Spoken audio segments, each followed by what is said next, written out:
신앙 고백하겠습니다. 전능하사 천지를 만드신 하나님 아버지를 내가 믿사오며 그 외아들 우리 주 예수 그리스도를 믿사오니 이는 성령으로 잉태하사 동정녀 마리아에게 나시고 본디오 빌라도에게 고난을 받으사 십자가에 못 박혀 죽으시고 장사한 지 사흘 만에 죽은 자 가운데서 다시 살아나시며 하늘에 오르사 전능하신 하나님의 편에 계시다가 조리로서 단자와 중자를 심판으로 오시리라. 성령을 믿사오며 독한 공회와 성도가 서로 교통하는 것과 죄를 사하여 주시는 것과 몸이 다시 사는 것과 영원히 사는 것을 믿사옵나이다. 아멘. 이사야 말씀 보겠습니다. 이사야 40장 25절에서 31절까지입니다.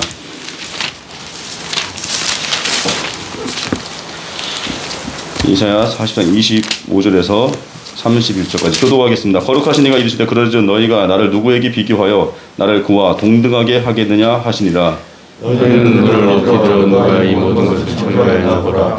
주께서는 스여들어 환상을 이끌어내시고 그들의 모든 입을 부르시나니 그의 권세가 크고 그의 능력이 강함으로 하나도 빠짐이 없느니라. 야곱아 어찌하여 내가 말하며 이스라엘아 내가 이르기를 내 길은 여호와께 숨겨졌으며 내 송사는 내 하나님에게서 벗어난다 하느냐. 알지 못하느냐 듣지 못하느냐 영원하시는 여호와 땅끝까지 청하신 이는 피곤하지 아니하시고 공개하지 않으시며 명철이 없으시며 피곤한 자에게는 능력을 주시며 무능한 자에게는 힘을 더하시나니 소년이라도 피곤하여 붕괴하여 장정이라도 넘어지면서 쓰러지되 같이 읽겠습니다. 오직 여호와를 알망하는 자는 새 힘을 얻으리니 독수리가 날개 치며 올라가 같을 것이요 다단박쥐가 날개 덤비하지 아니하고 걸어가도 피곤하지 아니하리라. 아멘. 고질적인 관계 때문에 힘들어하는 분들에게 라는 제목으로 말씀 증거하겠습니다. 사람마다 피곤 푸는 방식들이 다 있습니다. 각자 사람 만나서 풀기도 하고 어떤 분은 운동을 하기도 하고 또 학생들 같으면 게임에 미친 듯이 몰두할 때가 있습니다. 근데 인생의 본질적인 피곤이 있습니다. 힘쓰고 애썼지만 오래도록 풀리지 않았던 관계들이 있습니다. 또 가족과의 관계일 수도 있고요.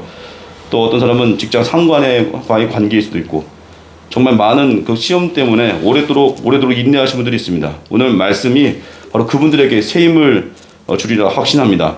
오늘 하나님께서 풀어주십니다. 이 모든 문제 주를 앙망해야 풀리는 겁니다. 앙망은 히브리어로 비틀어서 하나를 묶는다는 겁니다. 간절할 때 몸이 이렇게 비틀이 꼬이는 그런 기분을 얻게 되거든요. 의지하던 것이 말이 사라질 때예요. 하나님만 그때 간절히 부르짖게 됩니다. 그래서 우리는 세상이 강해서 헤매는 게 아닙니다. 내가 믿는 하나님이 너무 작아 보일 때 세상이 커 보인다는 거예요. 땅끝까지 창조하신 이는 피곤하지 않으시고 곤비하지 않으시며 명철이 한이 없으십니다. 땅끝 창조주 하나님이시라는 거예요.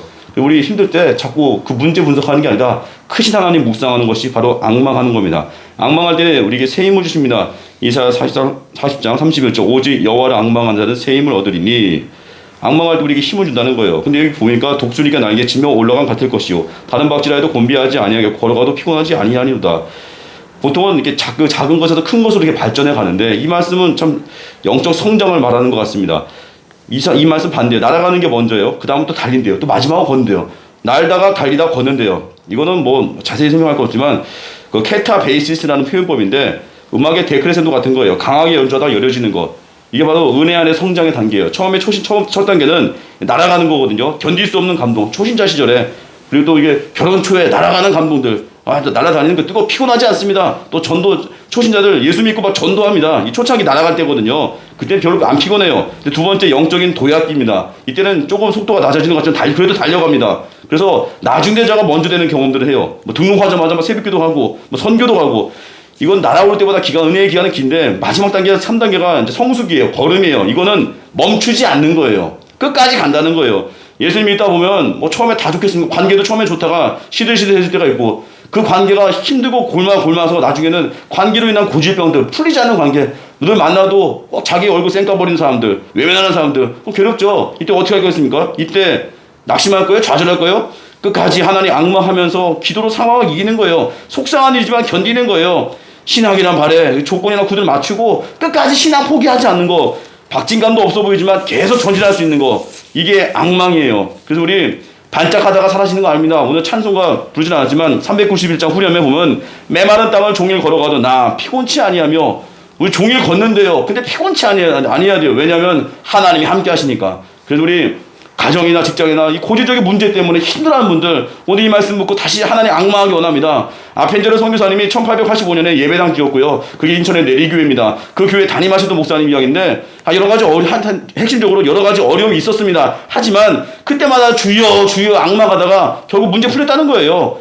그래서 하나님께 나아갈 때 피곤했지만 다시 세임 주셔서 그 힘으로 기도했을 때 하나님 마음에 기쁨을 주시고 감격을 주시고 끝까지 갈 수 있다는 거예요. 이번에도 제주 선교 겨자 집에 다녀왔습니다. 그 관계 속에 오랜 고질병도 있었습니다. 강복자 목사님을 제일 힘들게 했던 건 그분 표현엔 남편이었다고 합니다.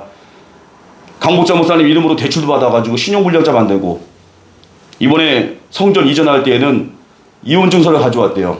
이혼하자. 근데 강복자 목사님이 그랬다고 합니다. 하나님이 짝지어준 거 내가 나눌 수 없다. 끝까지 가정 지키겠다 하고 남편을 품기로 결정했대요. 정말 힘들었지만 품기로 결정했대요. 그러고 나서 남편이 변화받고 이번에 서리 집사가 됐다고 합니다. 그 묘한 거는 그 고질적인 관계였던 남편과의 관계 그걸 사랑으로 품기 시작하니까 다른 노숙자 사역을 하든 무슨 사역을 하든 어렵지 않더라는 거예요. 강복자 목사님 표현이 이거였어요. 하나님이 가정에서 고질적인 관계에서 나에게 하나님을 악마하게 하셨고 고질적 관계를 통해서 나의 신앙을 레벨업 시켰다는 거예요. 가장 힘들 때 인간의 방식 택하지 마십시오. 하나님 방식 뭐예요? 그럼에도 불구하고 주를 악망하는 것. 그럼에도 불구하고 하나님 방식을 선택하는 것. 그때 하나님 풀어주실 것입니다. 오랜 질병 때문에 심한 분도 있을 겁니다. 그럼에도 불구하고 하나님 신뢰하고 사랑하십시오. 말씀이니까. 그때 하나님이 주시는 놀라운 소망과 확신 가운데 다시 세임을 주실 것입니다. 주기도를 마치겠습니다. 하늘에 계신 우리 아버지여 이름이 거룩 경영을 받으시오며 하나님 마옵시며 뜻이 하늘에서 이루어진 것 같이 땅에서도 이루어지이다. 오늘날 우리에게 영원한 양식을 주옵시고 우리가 우리에게 죄 지은 자를 사하여 준 것 같이 우리 죄를 사하여 주옵시고 우리를 시험에 들게 하지 마옵시고 다만 악에서 구하옵소서. 대개 나라와 권세와 영광이 아버지께 영원히 쌓옵나이다. 아멘.